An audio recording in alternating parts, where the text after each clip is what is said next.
shpesh në shumicën e kohës e gjej veten duke bërë gjëra që i bën të lumtur të tjerë. Më pa e menu apo më kënaq mu çaj aktivitet. Qoftë fëmijët, qoftë bashortin, qoftë prindërit, qoftë shoqet, shkoj aty ku dojnë shoqet, shkoj aty ku dojnë. Dhe nuk e kam një ide, për shembull, si më thon, po duam me shku me kështu futboll, ose po duam me shku me kështu një film. Nuk e kam një ide, hajde për mu bëjmë diçka. Kryesisht mundohem edhe përmbushna me lumturinë kur dikush bëhet i lumtur prej veprave të mia. Kjo sa mundet me dëmtu lumturinë e personit tani.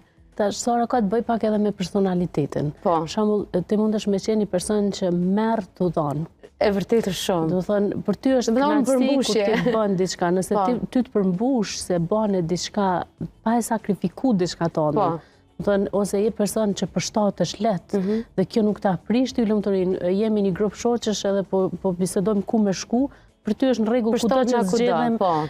Kjo nuk ta ka prish ty diçka tonën që te ke pas